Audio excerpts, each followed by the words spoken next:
नमस्कार दोस्तों, आप सभी का स्वागत है रिंक एजुकेशन में। और बहुत बड़ी न्यूज़ निकल कर सामने आई है कि यूपी पुलिस में गोपनीय विभाग में सब इंस्पेक्टर की पोस्ट्स का नोटिफिकेशन जारी हो चुका है। बहुत बड़ी खुशखबरी है सभी के लिए।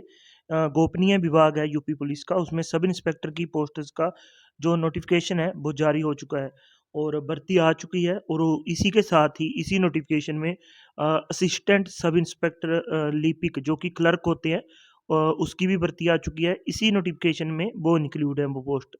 और उसके साथ ही अकाउंट्स में UP police assistant sub inspector accounts की भी भर्ती आ चुकी है।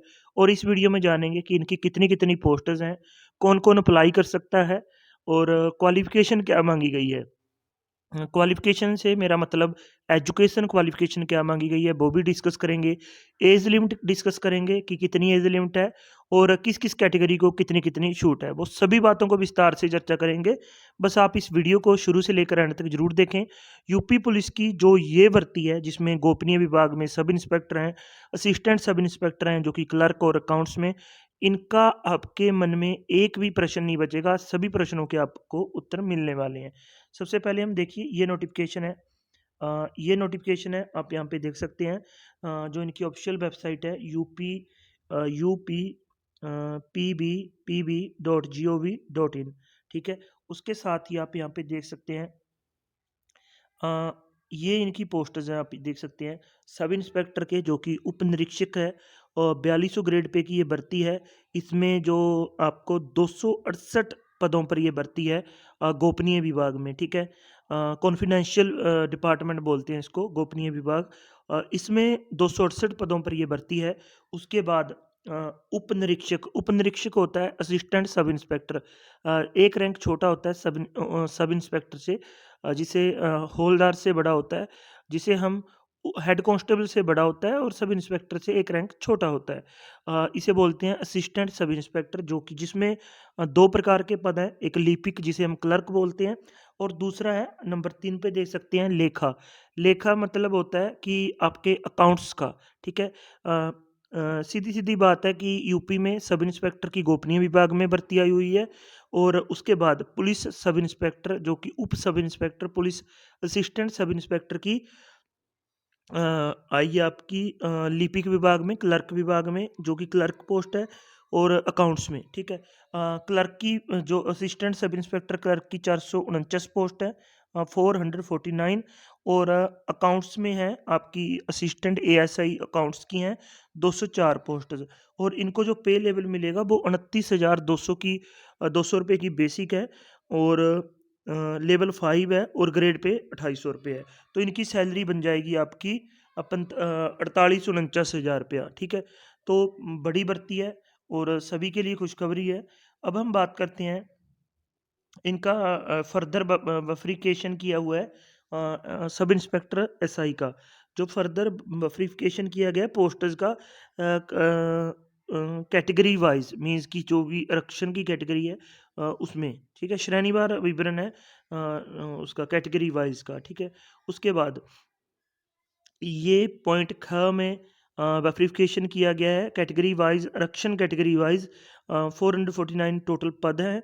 और उसके बाद जो टोटल लेखा में, लेखा मतलब कि अकाउंट, ठीक है। अकाउंट में 204 पोस्ट हैं, इनका भी फर्दर वेरिफिकेशन किया गया है।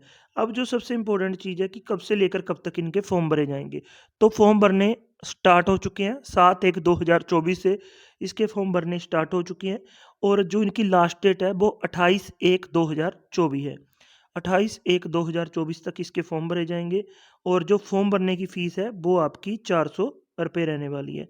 फॉर्म भरने की फ़ीस कितनी रहने वाली है? 400 रुपए। उसके बाद हम बात करते हैं राष्ट्रीय जो इनकी बेसिक जो क्राइटेरिया होता है वो बताया गया है। और अब जो सबसे इम्पोर्टेंट चीज़ है वो ये है शैक्षिक, ठीक है। एजुकेशनल जो हम देखते हैं पॉइंट क में क्या है कि भारत में विधि द्वारा विश्वविद्यालय से स्नातक उपाधि एजुकेशन क्वालिफिकेशंस हैं, हम इनको देखते हैं जो सबसे इम्पोर्टेंट चीज़ है। पॉइंट क में देखिए भारत में विधि द्वारा स्थापित विश्वविद्यालय में स्नातक उपाधि जहाँ सरकार द्वारा मान्यता प्राप्त समकक्ष, ठीक है, अर्हता आपकी होनी चाहिए, मीन्स की ग्रेजुएशन होनी चाहिए, मोटा-मोटा इसमें ये कहा गया है। ये मैं बता रहा हूँ आपको गोपनीय विभाग में सब इंस्पेक्टर पदों की एजुकेशन क्वालिफ़िकेशन। पॉइंट ख देखिए, कम से कम 25 शब्द प्रति मिनट की गति से हिंदी टंकन इनस्क्रिप्ट कीबोर्ड पर यूनिकोड में कम से कम 30 शब्द तथा कम से कम 30 शब्द प्रति मिनट गति में अंग्रेजी टंकन होना चाहिए। टाइपिंग भाई 25 शब्द 25 वर्ड पर मिनट होना चाहिए आपका हिंदी में और 30 वर्ड पर मिनट होना चाहिए अंग्रेजी में।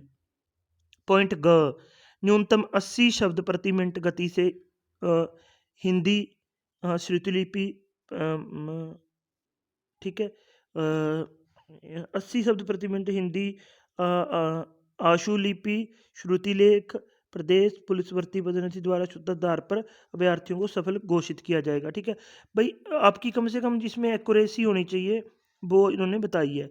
उसके बाद पॉइंट ग भारत सरकार के राष्ट्रीय इलेक्ट्रॉनिक्स एवं सूचना प्रौद्योगिकी संस्थान जिसे नाइल्ट सोसाइटी व पूर्व में डियोग सोसाइटी से कंप्यूटर ओ लेवल का सर्टिफिकेट आपका होना चाहिए।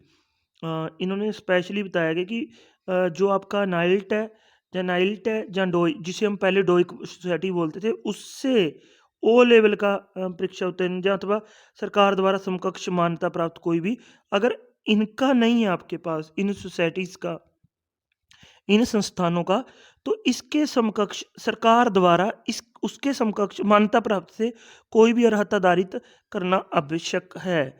ठीक है, अगर इनका भी कोई अल्टरनेटिव है तो भी काम चल जाएगा। उसके बाद एएसआई क्लर्क में बात की गई है। क्लर्क में वही आपकी ग्रेजुएशन होनी चाहिए, 25 शब्द प्रति मिनट की हिंदी होनी चाहिए, 30 शब्द प्रति मिनट की अंग्रेजी होनी चाहिए टाइपिंग।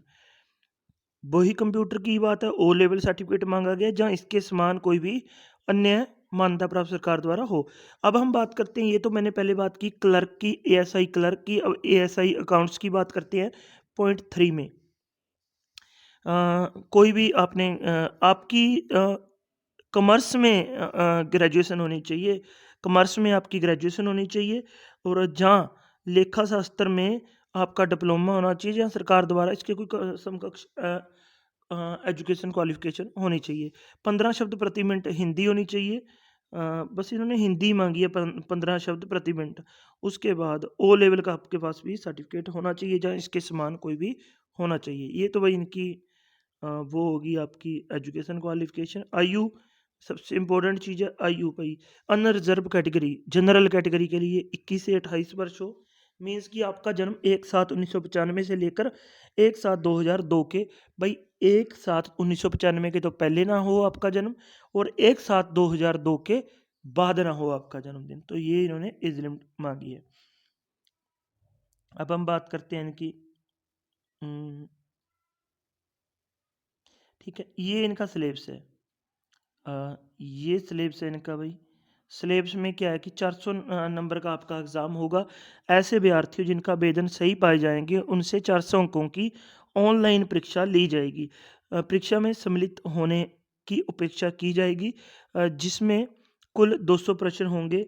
ठीक है, 400 अंकों के 200 प्रश्न होंगे। ठीक है भाई, और इस लिखित परीक्षा के निम्नलिखित 4 विषयों का वस्तुनिष्ठ वस्तुनिष्ठ प्रकार का प्रश्न पत्र होगा। भाई 200 प्रश्न होंगे, 400 अंक होंगे, मतलब कि एक प्रश्न 2 अंक का होगा। मीन्स कि 50-50 प्रश्न पूछे जा सकते हैं आपके। हिंदी कंप्यूटर ज्ञान के 50 प्रश्न, सामान्य जानकारी के 50 प्रश्न, संख्यात्मक मानसिक योग्यता के 50 प्रश्न, मानसिक अभिरुचि भाई मैथ के 50 प्रश्न, रीजनिंग के 50 प्रश्न, जीके के 50 प्रश्न, हिंदी और कंप्यूटर के 50 प्रश्न, टोटल 200 प्रश्न, 400 अंक की परीक्षा होगी आपकी। ठीक है, और नॉर्मलाइज होगा भाई, अगर ज़्यादा बच्चे हो जाते हैं तो नॉर्मलाइज होगा, उसके लिए ये फार्मूला है। ठीक है, उसके बाद हम बात करते हैं इसके आगे जो पॉइंट है हम वो देख लेते हैं। शारीरिक मानसिक परीक्षण जो फिजिकल स्टैंडर्ड टेस्ट होता है जिसे हम पीएसटी बोलते हैं, भाई उसमें हाइट मांगी गई है, सामान्य व अन्य पिछड़ा वर्ग और अनुसूचित जातियों के पुरुषों के लिए 163 सेंटीमीटर हाइट होनी चाहिए। जनरल कैटेगरी के लिए, एससी के लिए, एसटी के लिए, ठीक है भाई। ना सॉरी, एससी और ओबीसी के लिए। एससी ओबीसी के लिए आप जर्नल एससी ओबीसी के लिए 163 सेंटीमीटर होनी चाहिए और एसटी के लिए होनी चाहिए आपकी 156 सेंटीमीटर, ठीक है भाई। ये हाइट मांगी गई है इन्होंने। सीना मांगा गया है जर्नल जनरल ओबीसी और एससी के लिए मांगी गई है कम से कम 82 सेंटीमीटर हो, फलाने के बिना फलाव के 77 सेंटीमीटर होना चाहिए, फलाव के साथ 82 सेंटीमीटर होना चाहिए। और भाई वहीं एसटी के लिए 75 सेंटीमीटर होना चाहिए बिना फलाने पर, फलाने के साथ 80 सेंटीमीटर होना चाहिए। 5 सेंटीमीटर फलाव अनिवार्य है। ऊंचाई महिलाओं के लिए 150 सेंटीमीटर होनी चाहिए और एसटी महिलाओं के लिए 145 सेंटीमीटर होना चाहिए। महिलाओं के लिए वजन 40 किलोग्राम होना चाहिए। उसके बाद जो मेन पॉइंट और देख लेते हैं, कोई हो भाई, चिकित्सा परीक्षण मेडिकल होगा। उसके बाद आरक्षण में छूट है, एज जो आरक्षण में छूट है एज में, वो आप देख सकते हैं भाई, ठीक है। वो आप देख सकते हैं, आरक्षण में जो छूट है वो आप यहाँ पे देख सकते हैं, ठीक है। और जो भी रूल है उत्तर प्रदेश सरकार का, आपको उसी रूल के हिसाब से आरक्षण में छूट मिलेगी। और उसके बाद ये एक्स सर्विसमैन के लिए कुछ चीज़ें हैं।